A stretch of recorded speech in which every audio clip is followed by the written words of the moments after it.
દેવું ચૂકવવા માટે જ્વેલર્સ માલિકે પોતાની જ દુકાનમાં લૂંટનું કાવતરું ઘડ્યું। આ બનાવના 15 દિવસ પહેલા જ માલિક પોતે રાજસ્થાન નાસી છૂટ્યો હતો અને ડ્રાઈવરને જવાબદારી સોંપી હતી લૂંટ કરવાની। જો કે ડ્રાઈવરની વર્તણૂક પર પોલીસને શંકા ગઈ અને 4 થી 5 દિવસમાં જ નકલી ઘરેણા સાથે ડ્રાઈવરને રાજસ્થાનથી ઝડપી લીધો છે અને આ કેસ પરથી પડદો ઉચકાયો છે।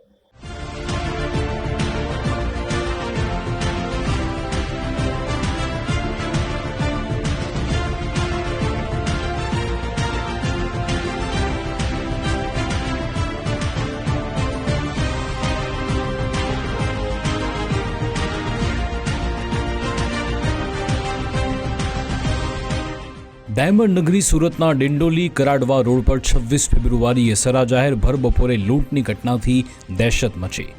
સુરત ક્રાઇમ બ્રાન્ચ અને ડિંડોલી પોલીસે સંકલનમાં રહી ગણતરીના દિવસોમાં જ જ્વેલર્સમાં થયેલી લૂંટના ગુનાનો ભેદ ઉકેલ્યો। આ લૂંટનું તરકટ અન્ય કોઈએ નહીં પરંતુ જ્વેલર્સના માલિક નારાયણ પાલીવાલે જ રચી હોવાનું તપાસમાં સાબિત થયું। આ લૂંટના ઘટનાક્રમ પર નજર કરીએ। શ્રીનાથ રેસિડેન્સી બહાર આવેલ મહાલક્ષ્મી જ્વેલર્સમાં સોના ચાંદીના દાગીનાની લૂંટ થઈ।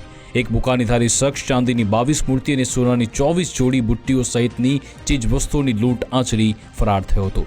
આ બનાવ અંગે પોલીસે નજીકના રોડ પર લાગેલા 70 થી 80 જેટલા સીસીટીવી કેમેરાની ચકાસણી કરી તો પોલીસને બાતમીદારો મારફતે લૂંટારૂ ગેંગ અંગેની ચોક્કસ જાણકારી મળી કે જ્વેલર્સના માલિકના ડ્રાઈવર જ સંડોવણી રહેલી છે।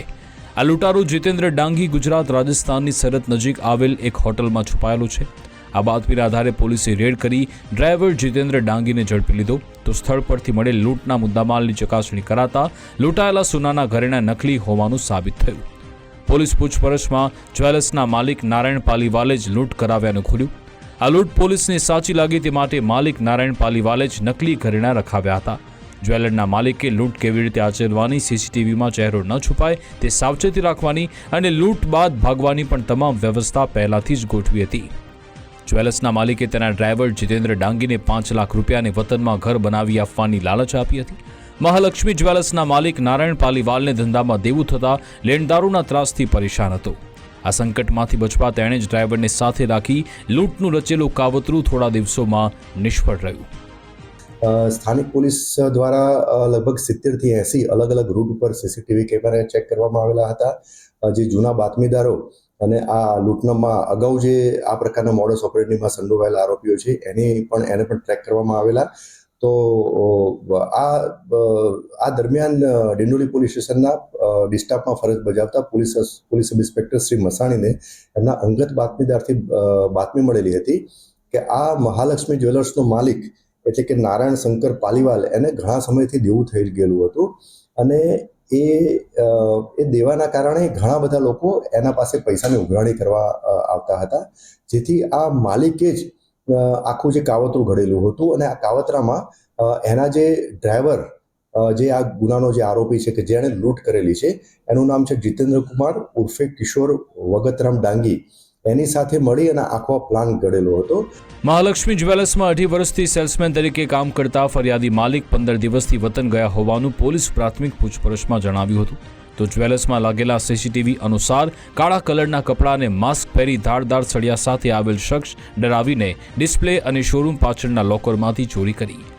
આ લૂંટ એકદમ સાચી લાગે અને પોલીસ ગેરમાર્ગે દોરાય તેવી તમામ બાબતો જીતેન્દ્ર ડાંગીને જ્વેલર્સના માલિકે પહેલાથી જ કહી રાખી હતી।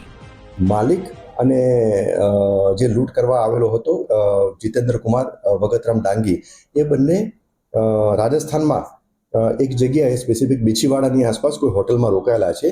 તો આ બાતમી આધારે અહીંથી સ્થાનિક પોલીસ સ્ટેશનની ડિસ્ટાફની ટીમ ત્યાં રવાના થયેલી હતી અને બાતમીદારના સતત સંપર્કમાં લઈ અને એક્ઝેક્ટ લોકેશન મેળવેલું હતું કે કયા હોટલમાં ત્યાં રોકાયેલા છે।